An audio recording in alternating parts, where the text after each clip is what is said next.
Jaga, draga, dese, drano. Lubię takie tajemnicze i mroczne początki, trochę demoniczne. Halo Jan.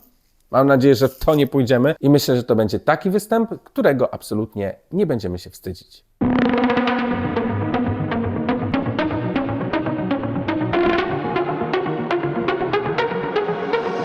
Cześć wszystkim, z tej strony Miechulec i witam Was bardzo serdecznie w kolejnym filmie na moim kanale YouTube. Możecie już zobaczyć reakcję na Albanię, na Francję, a dzisiaj, kto wie, możliwe, że przed nami reakcje na Polskę na Eurowizji 2024, bo dziś ocenię piosenkę Wieczór Tarohoro, Wieczór Tarohoro, nie mogę tego wymówić, to jest dla mnie nie do powiedzenia. Wieczór Tarohoro Justyny Steczkowskiej, czyli naszej byłej reprezentantki z 1995 roku. Jak to się stało, że Justyna chce reprezentować Polskę ponownie i co sądzę o tym numerze? Czy on w ogóle ma potencjał do tego, żeby walczyć o jak najlepsze miejsce na Eurowizji? O tym już za chwilę.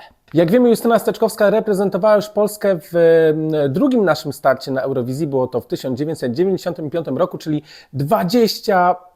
prawie 29 lat temu. No wtedy niestety nie powiodło się, zajęła 18 miejsce i po latach wielu komentatorów, wiele osób, które zajmuje się Eurowizją, czy też fanów konkursu mówi, że piosenka sama nie została należycie doceniona, że ona tak naprawdę wyprzedziła swoją epokę, wyprzedziła swoje czasy. Gdyby tego typu utwór został wystawiony, no chociażby, nie wiem, 5-10 lat temu, wydaje mi się, że miałby większe szanse, przy oczywiście też tych możliwościach, które dzisiaj daje eurowizyjna scena, niż wtedy. No wtedy tak naprawdę Eurowizja, mimo że to był 95 rok, no to jednak stylistycznie sięgała właśnie do numerów z przełomu lat 80. i 90. No i niestety właśnie taki utwór jak Justyny Steczkowskiej, mimo że był bardzo oryginalny, no to nie udało mu się zawojować tej Eurowizji. Na pewno też pozycja startowa nie pomogła, bo występowaliśmy z numerem pierwszym, no czyli też mieliśmy też małe szanse na to, żeby przebić się w świadomości jurorów. Teraz Justyna Steczkowska chce powrócić na Eurowizję i faktycznie od kilku miesięcy nosiła się z tym zamiarem. Pierwszy raz w zasadzie ogłosiła to podczas nagrań do programu The Voice of Poland. Tam wspomniała podczas przesłuchań w ciemno, kiedy jedna z uczestniczek śpiewała zwycięski utwór Tattoo, Lorin, że ta Eurowizja to w sumie dalej jest jej takie marzenie i że w sumie chciałaby ponownie wziąć udział. Ale w sumie to oddajmy głos Justynie. Aż pomyślałam, że warto raz jeszcze znaleźć sobie siły, żeby tam pojechać i przeżyć to wielkie show.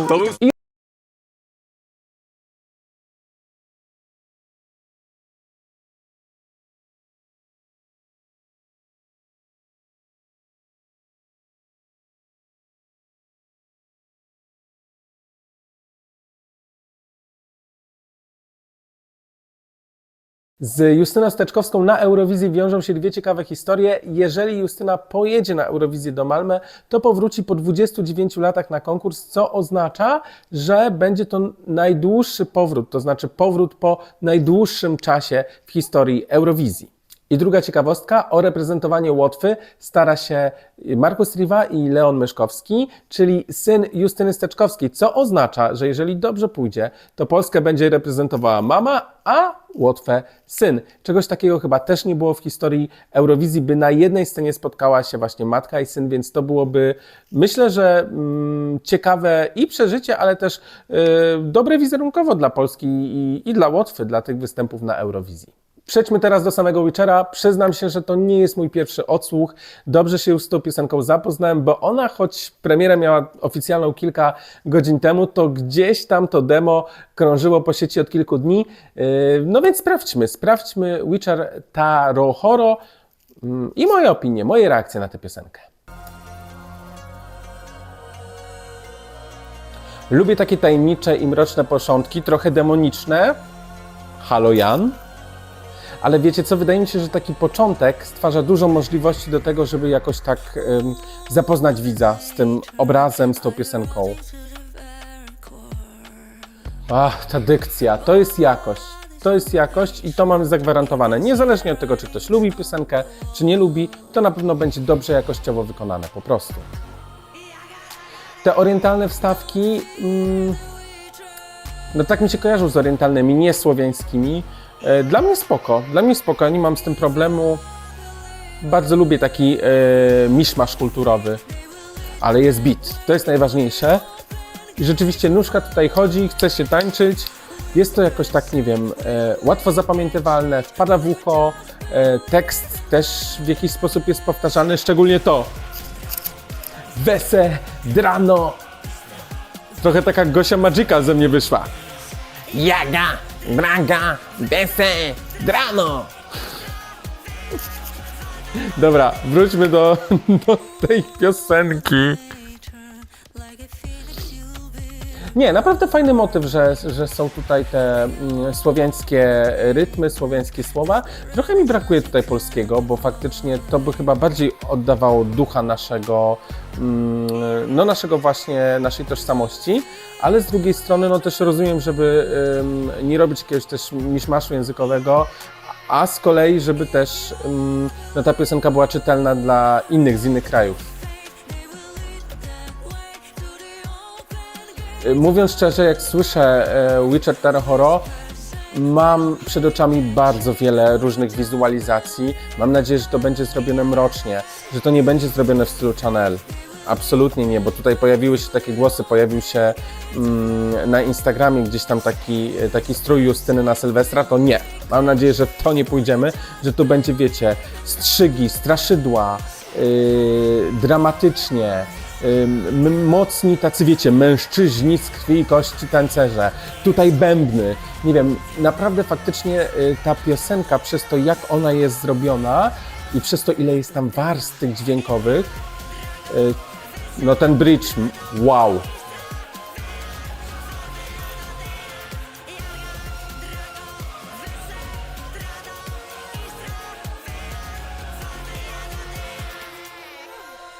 No tutaj brakuje jakiejś takiej wokalizy na koniec, ale wydaje mi się, że na żywo już na tym Sylwestrze to Justyna to zrobi i pokaże, że no ma wciąż pełnię możliwości wokalnych i zawstydzi tak naprawdę konkurencję na Eurowizji, jeśli na nią pojedzie.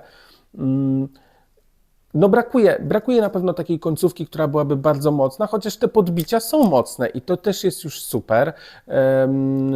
To, co na pewno jest oryginalnego i wyjątkowego w tej piosence, no to właśnie to, że ona składa się z bardzo wielu ścieżek, że jest wiele takich dźwięków, które dodają takiego klimatu tej piosence, ale są właśnie nietypowe na tle innych wykonawców, innych artystów, innych kompozycji, więc wydaje mi się, że to będzie stanowiło naprawdę duży atut tej propozycji, jeśli ona pojedzie na Eurowizję. To, co mi się super podoba w tym utworze, oprócz tych właśnie różnych dźwięków, onomatopei i tak dalej, super też jest chór, bo to jeszcze bardziej gdzieś tam poszerza tę piosenkę i sprawia, że no możemy myślami w jakiś sposób widzieć zupełnie nowe obrazy. To jest rzeczywiście coś, co porusza wyobraźnię i wydaje mi się, że też nadaje takiej tożsamości i słowiańskiej, ale średniowiecznej temu utworowi. I to jest świetny zabieg. To jest też na pewno coś, co przyciągnie dodatkową grupę osób, które lubią właśnie takie bardziej na przykład klasyczne brzmienia, więc to jest super. Jeżeli miałbym powiedzieć jakiś zarzut, jakiś taki negatywny co do tej propozycji, chociaż trudno powiedzieć, że to jest negatywne, to nie jest jakby jakaś krytyka czy coś złego, no faktycznie ten utwór momentami jest monotonny i brakuje mu gdzieś tam w drugiej części świeżości. No i to, co bym jeszcze dodał, to troszeczkę dla mnie on nie jest taki współczesny.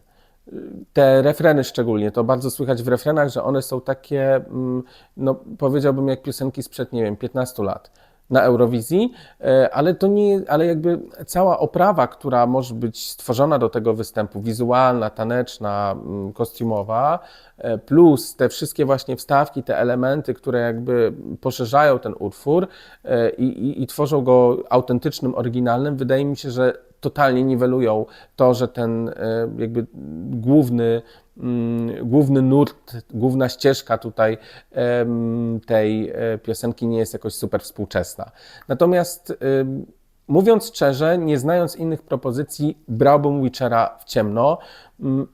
Czy tak będzie? Trudno powiedzieć, bo wciąż nieznane są, niezbadane są wyroki telewizji polskiej i nie wiemy ani w jaki sposób TVP wybierze reprezentanta, ani także kto jest tak naprawdę brany pod uwagę przez telewizję. W zasadzie nie wiadomo także, kto miałby się zająć tym wyborem. Są różne słuchy, kto mógłby to być.